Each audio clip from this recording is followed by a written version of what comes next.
Bismillahirrahmanirrahim. Assalamualaikum warahmatullahi wabarakatuh.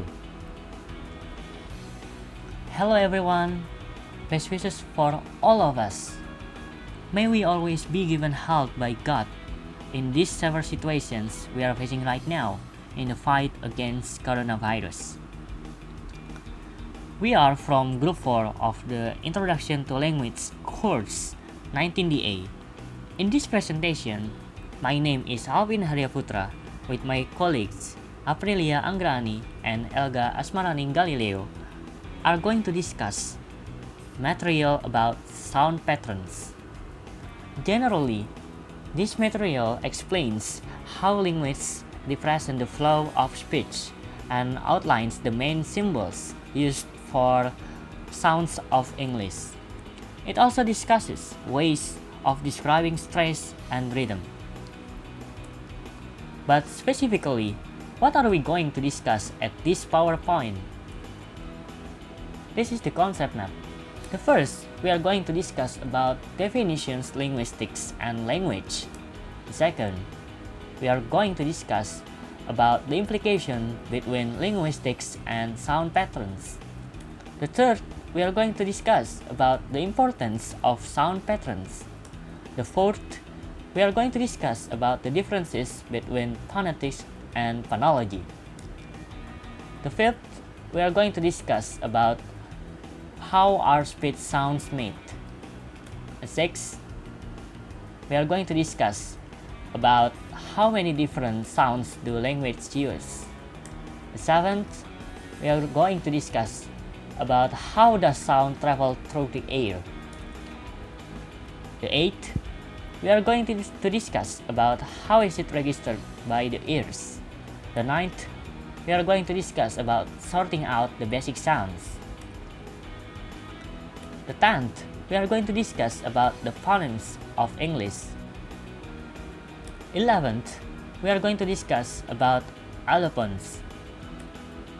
The 12th, we are going to discuss about sound combinations.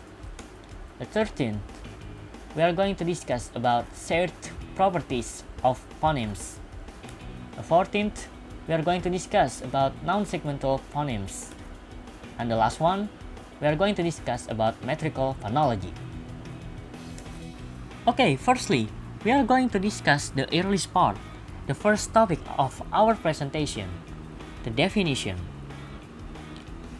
Before we enter the main topic, of course you have to understand clearly the differences between linguistics and language. I am sure you have heard the word linguistics, but do you already know the meaning? And what's the difference with language? We have the definitions of linguistics and language. The first, we are going to read the definitions by Edward Flanagan. For your information, Edward Flanagan is Master of Arts and Doctor of Philosophy at Ohio University.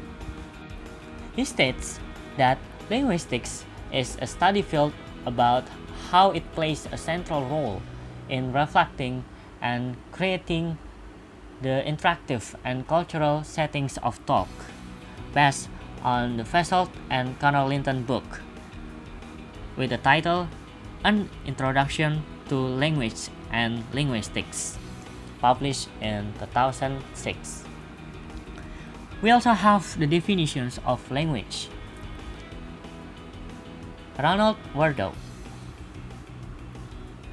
1972, states that language is a symbol of arbitrary vocal symbols used for human communication, by the Frizzle book, 2018.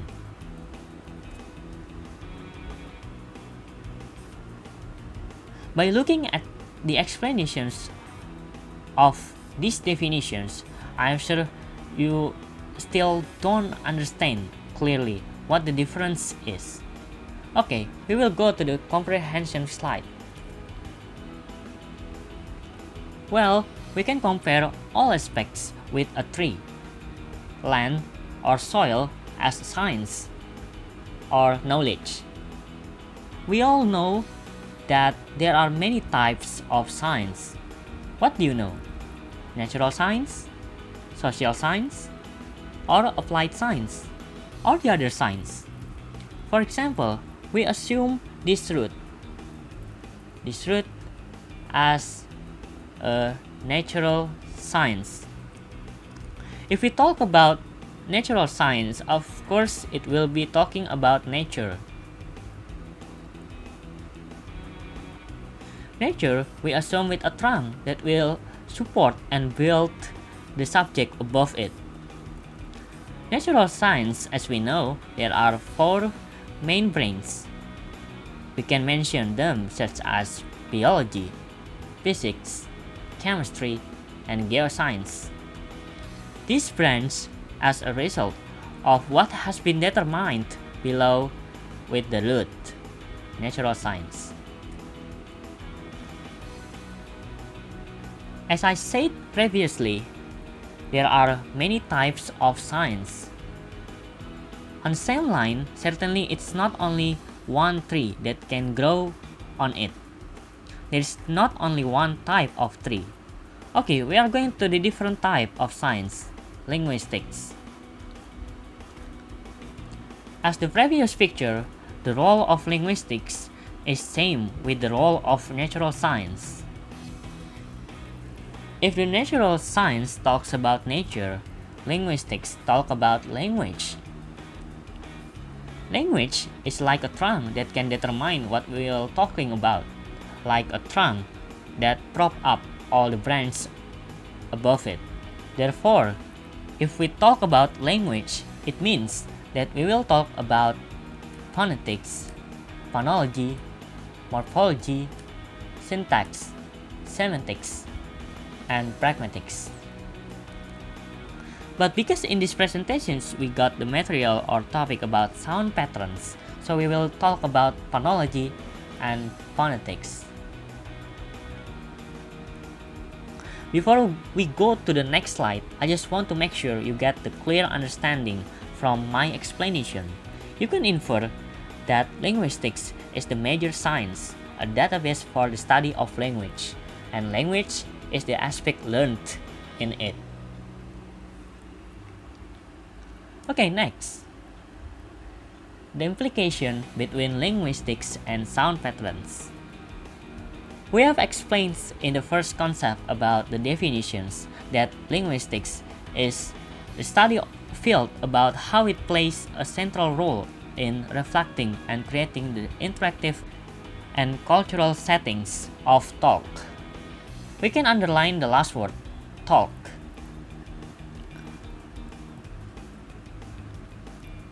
As we know, talk is a system of arbitrary vocal symbols used for human communication. If we talk about vocal, it means that linguistics is relating to the sound. But wait, do you know the definitions of sound pattern? Sound pattern is pronunciation designed or used as a model for communication. What does the model mean? As we know, every individual has a physically different vocal tract, so they will pronounce sounds differently. Pronunciations depends on the environment. Second, pronunciations depends on the context. Pronunciation depends on environment. For example, like English in Britannia is certainly different with English in America or English in Australia. Their accent or pronunciation is different because based on their own culture. And then second, pronunciation depends on the context. For example, if you want to ask for help, so we will talk, "Can you help me?" Or maybe, "Do you mind if you turn off the television?" If you want to ask for help, certainly it's different when we want to ask an opinion. Of course, when we ask for help, we will talk, "Can you help me?" Not, "What do you think about?" So it depends on the functions itself. The importance of sound patterns in linguistics. First, to make contrast between different words. Second, all the languages in the world sounds so different because the way languages use speech sounds to form patterns differs from language to language. On to the next, we have the differences between phonetics and phonology. Phonetics and phonology are two important interdisciplinary branches of linguistics. Though closely interlinked and serving the same purpose, that is dedicated to the study of human speech sounds and sound structures, phonetics and phonology differ from each other to an extent that each has been given a separate disciplinary status. Phonetics deals with the production of speech sounds by humans, often without prior knowledge of the language being spoken. Phonetics transcriptions are done using the square brackets. There are three analytical areas of phonetics. The first one is auditory phonetics, which is the study of speech perception and how the brain forms perceptual representations of the input it receives during the course of communication. The second one is articulatory phonetics, which is the study of the positions and movement of the lips, tongue, vocal tract, and other speech organs. The third one is acoustic phonetics, which is the study of the properties and the sound waves and how they are perceived by the inner ear. An example of phonetics is the International Phonetic Alphabet, or IPA, which standardizes the pronunciation of words from any language so that anyone reading any word in any language can pronounce it properly. Next, phonology is the study of how sounds are organized and used in natural languages. Phonology is about patterns of sounds. It describes the systems and patterns of speech sounds in language. Phonology tells us what sounds are in a language, how they do and can combine into words, and explains why certain phonetic features are important to identifying a word. Phonology is also about establishing what are the phonemes in a given language. That is, those sounds that can bring a difference in meaning between two words. To simplify the differences between phonetics and phonology, we have concluded it into three main points.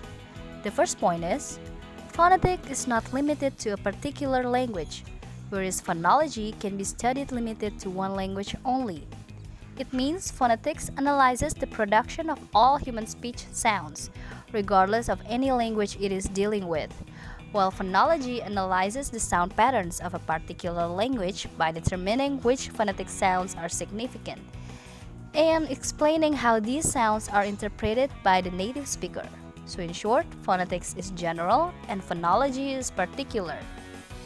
The second point is, phonetic learns how sound is produced, whereas phonology studies the different forms of sound in different languages. In other words, phonetics is about the physical aspect of sounds. It studies the production and the perception of sounds, called phones, while phonology is about the abstract aspect of sounds, and it studies the phonemes. The third point, phonetic is more focused on its descriptive linguistics, whereas phonology is more towards its linguistic theory. So, from that 3 points, we can infer that phonology studies the focus on how the pronunciation of sound, and phonetic is a result of sound pronunciation in the form of sound and used as a tool to communicate. Okay, the next topic we are going to discuss about how our speech sounds made. Speech is produced by bringing air from the lungs to the larynx, or we can call it as respiration, where the vocal folds may be held open to allow the air to pass through, or may vibrate to make a sound, or phonation. The airflow from the lungs is then shaped by the articulators in the mouth and the nose. We can say, as a result, is articulations. Next, we are going to explain how many different sounds do language use. It appears that the scientific answer is nothing more than a lot, but we cannot know precisely. Even if we may never hear a large part of the existing things, unless we spend our life traveling, we all become experts of those which belong to our language, learning to perceive the most subtle difference of pronunciation. The number of phones in a language can vary. For example, English, for example, has 44 of them, 24 consonants and 20 vowels. Alphabet and phones can differ considerably. And then modern standard Arabic has 38. Spanish only has a little more than 20. And the Ta language, spoken by some 3,000 people in Botswana and Namibia, has by far the world's largest inventory, with as many as 80 consonants and approximately 20 vowels. How does sound travel through the air? Like light, sound travels through the air in waves, but unlike light, sound is not made of lots of tiny particles. When something makes a sound, like you're clapping your hands, it is because when you clapped your hands, it shook the air molecules around your hands and made them vibrate. This vibration in turn shook the air molecules a little farther away from your hands, and they shook the air molecules next to them, and so on, until the air molecules inside your ear were vibrating, and the ears of people around you. When the air molecules inside your ear began to shake, they wobbled. Tiny hairs inside your ear that are connected to nerves under your skin. If your ears are working, these nerves then send message to your brain to tell you that you heard a noise. These waves of vibration are called sound waves. We can measure sound by its frequency and pitch. If a noise has a high pitch, it will have a higher frequency, which means the sound is vibrating very fast. If it has a lower pitch, the frequency is also lower, and the sound waves are further apart because the sound is not vibrating as much. So let's take a look in the next picture. The next picture is an illustration about how do the speaker and the listener hear. When the people start to produce a voice or make a sound that was out of their mouth, these sound waves travel into the ear canal until they reach the eardrum. The eardrum passes the vibration through the middle ear bones or ossicles into the inner ear. The inner ear is shaped like a snail and is also called the cochlea. Inside the cochlea, there are thousands of tiny hair cells. Hair cells change the vibrations into electrical signals that are sent to the brain through the hearing nerve. The brain tells you that you are hearing a sound and what that sound is, or what the sound means. And out of the brain go again into the spoken words that comes out of the mouth. In this case, motor nerve move vocal muscles, causing us to speak and make a sound. transmitting information from the brain, and responding to information from what others people talk about. So, how is sound registered by the ears? To understand it, let's start off with the structure of the ear first. There are pinna, the only visible part of the ear, eardrum, three small bones or ossicles, which consist of hammer, anvil, and stirrup, cochlea, and auditory nerve. When the eardrum vibrates because the vibrations in the air, these vibrations are passed through the ossicles to the cochlea. The auditory nerve then passes the signal or the vibration from the cochlea to the brain. Then, our brain interprets these signals as sound.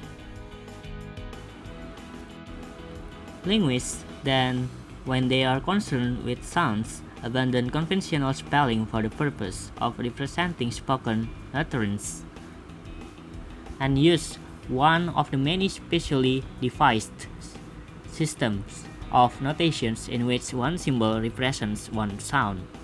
Perhaps the best known of this is the International Phonetic Alphabet, or we can say IPA. A number of IPA symbols are borrowed from the conventional written alphabet. B as in bird, T as in a dog. Symbols representing sounds are put into square brackets. Other symbols are variations of alphabet letters, like E as in hot is an upside down E. Our symbols below E as in bank is a combination of N and G. And then E as in heat is a small size of capital E. Sometimes obsolete letters are used, for example, like these symbols, as in this. Or we can say the other example, like wash. Other symbols are from the Greek alphabet, like this one, as in tin or tick. And a few symbols are inventions, like these symbols, wells, as in lanelli. It's double L. Sometimes supplementary marks known as diacritics are added to the symbols. For example, two dots indicate length. U, long U, as in boot. Not boot, but boot. Okay, sorting out the basic sounds. Let us assume a linguist is working on a hitherto unknown, unwritten language. The first step is to find a suitable informant, a reliable native speaker from whom to gather samples of speech. The early sessions will concentrate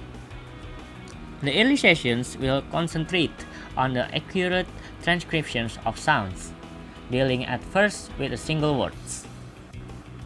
The linguist will do this by asking the informant to name everyday objects such as nose, mouth, house, tree, sun, and will then transcribe each of these words in as much detail as possible. Every language has a few dozen basic sounds units known as phonemes. These distinguish words from one another. As time goes by and as the sounds of the language under investigations become familiar, the linguist will transcribe more and more accurately. Simultaneously, it will slowly become apparent that the variety of strange sounds is not infinite. A phoneme is the small segment of sounds which can distinguish two words.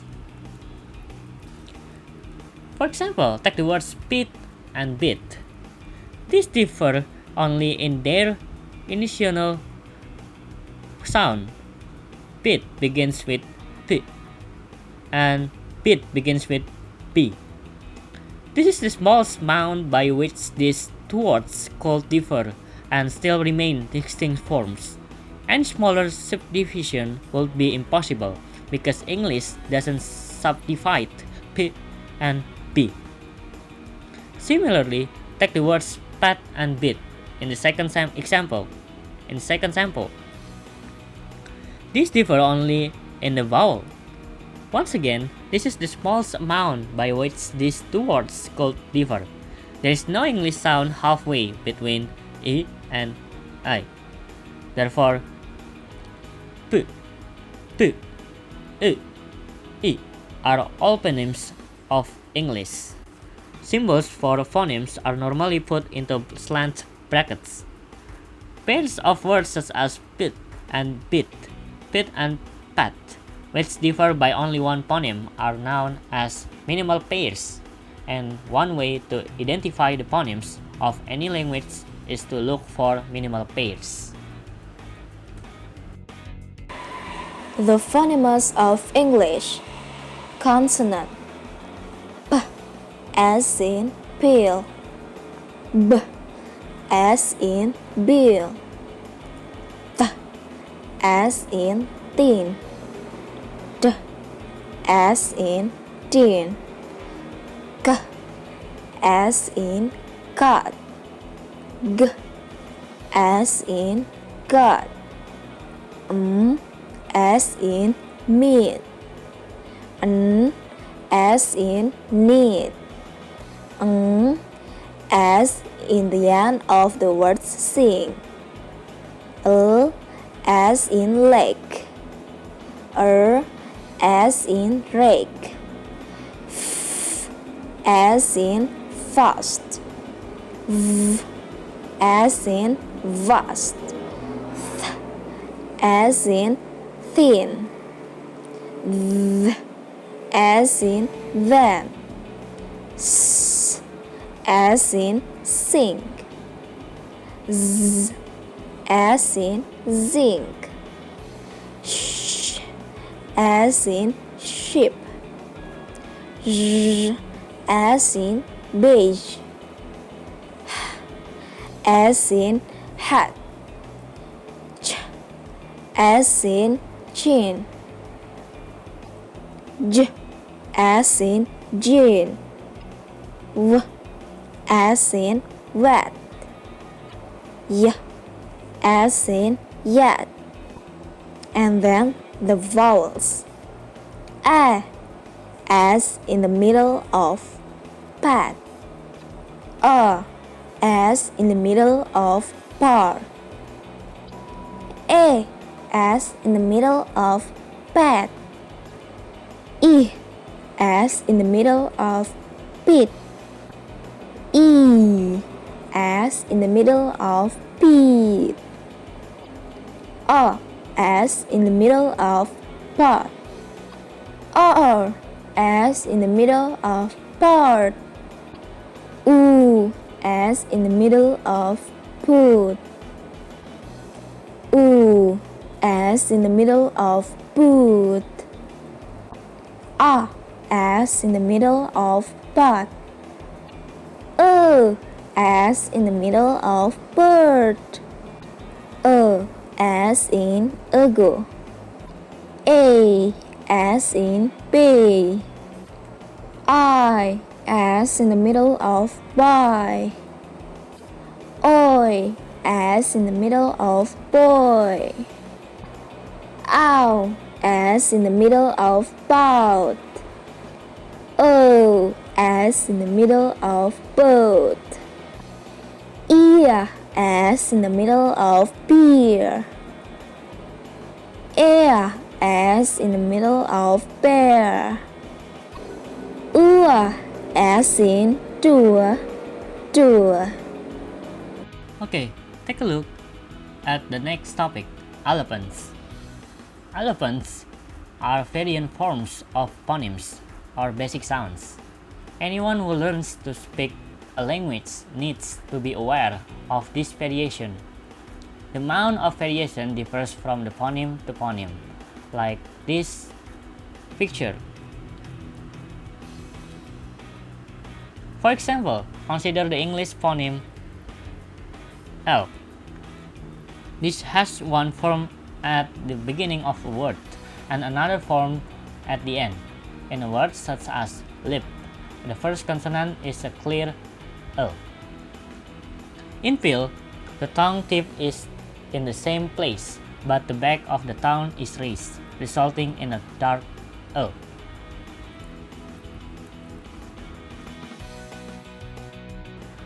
Phoneme can have different pronunciations. Take the sounds.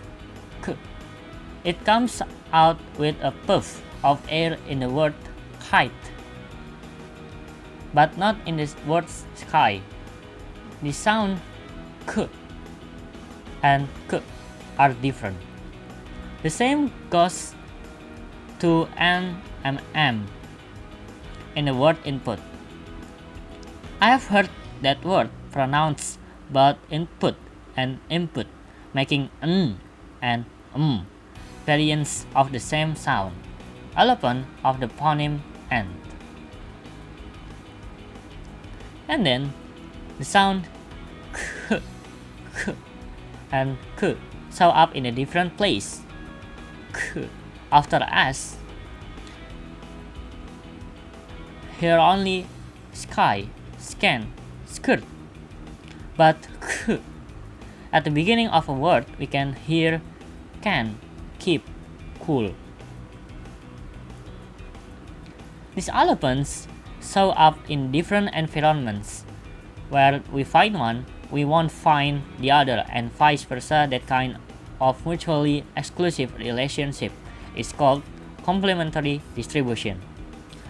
Other allophone sounds can show up in the same environment. Go back to the word input and input. N and are in a free Phoenician. Go back to the word input and input. N and are in free variation.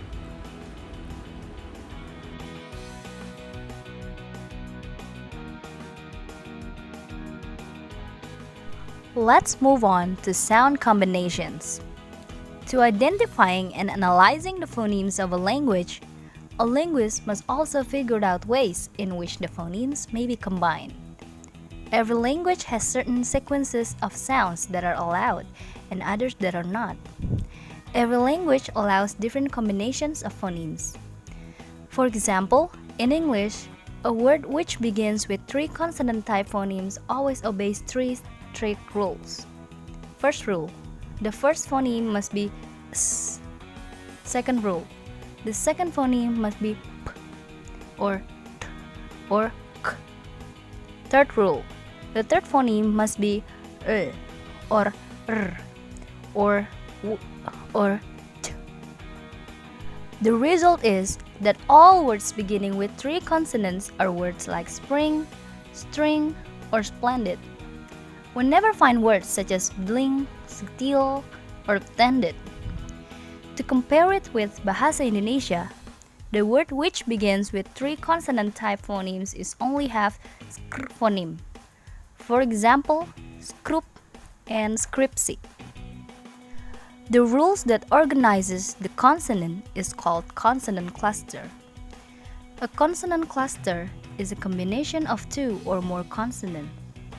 Such cluster may occur in initial position, or the first phoneme of the word, such as sprout, in medial position, or the middle phoneme of the word, such as angler, or final positions, or the last phoneme of the word, such as ask.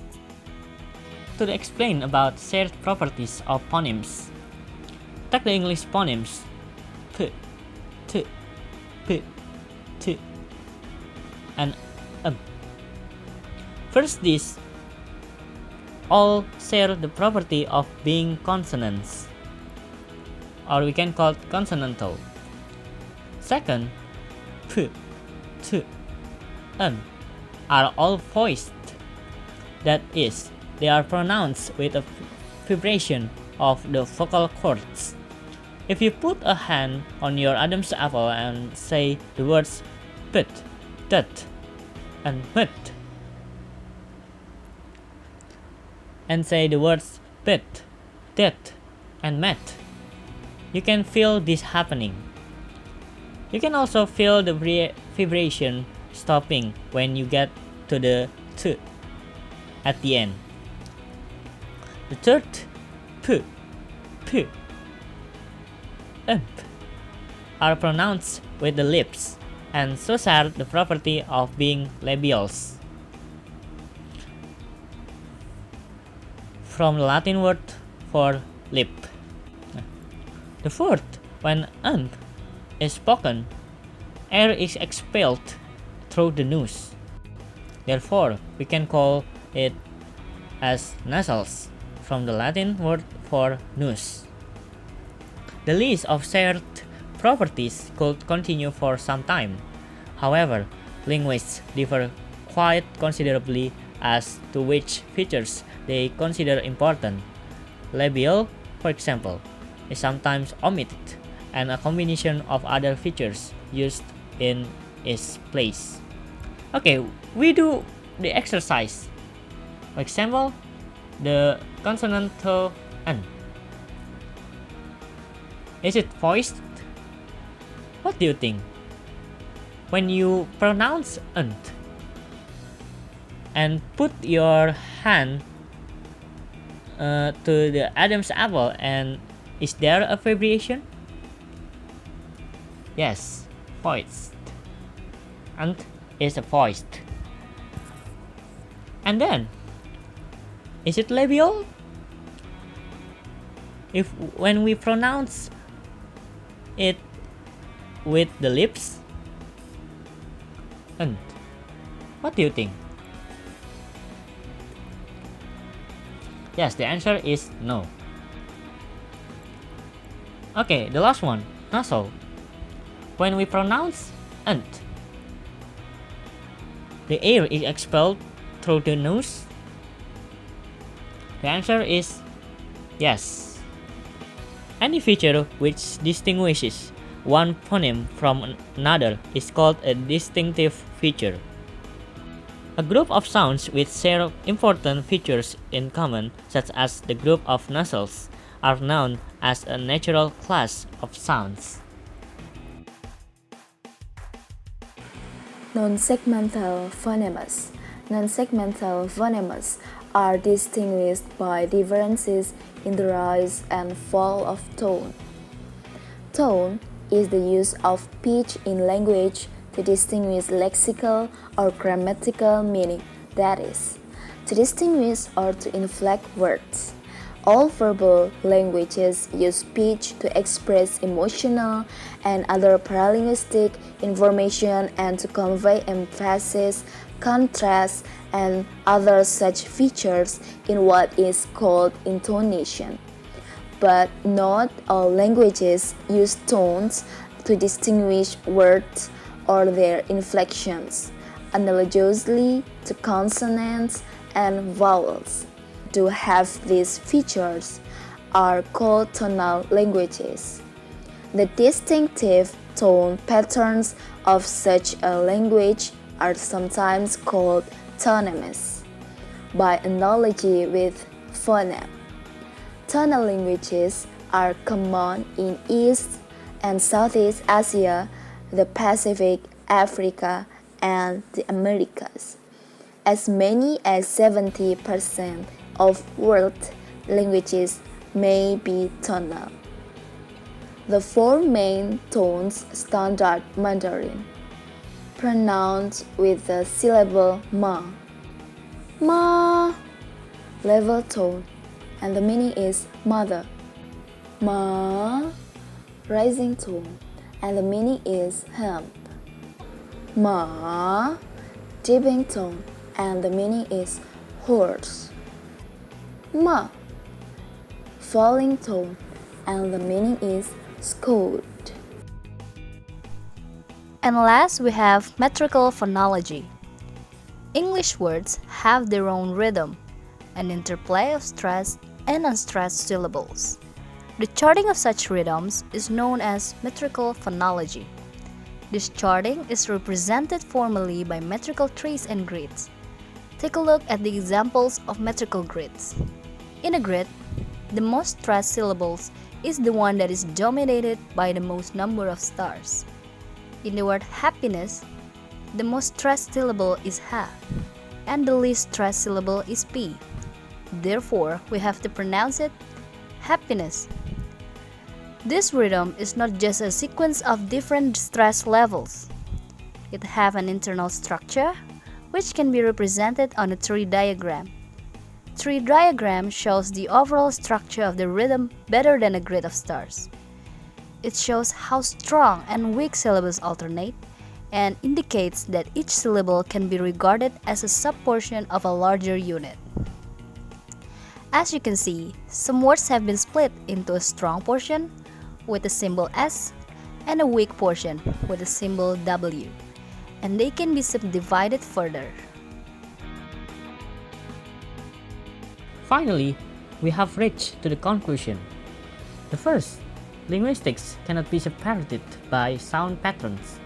Second, we all know that linguistics is an interaction and culture in communication which is always related to the sound.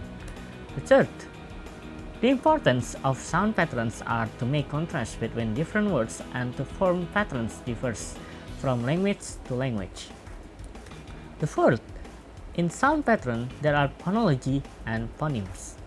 The fifth, phonology studies the focus on how the pronunciation of sound, and phonetics is as a result of sound pronunciation in the form of sound and used as a tool to communicate. The sixth, phoneme is the smallest segment of sound which can distinguish the words. Seventh, phonemes of English can be divided into two types, consonants and vowels. Eighth, allophones are variant forms of phonemes or basic sounds. Anyone who learns to speak a language needs to be aware of this variation. The ninth, in English, a word which begins with three consonant type phonemes always obeys three strict rules. The 10th, the features of phonemes are consonantal, voiced, labial, and nasal. The 11th, English is like North Mandarin Chinese. There are numerous words which are distinguished by differences in the rise and fall of tone. The 12th, metrical phonology is each word and group of words that has its own rhythm, an interplay of stressed and unstressed syllables. Okay, thanks for your attention, and if I have a mistake in explaining this material, I want to apologize. Thank you, and wassalamualaikum warahmatullahi wabarakatuh.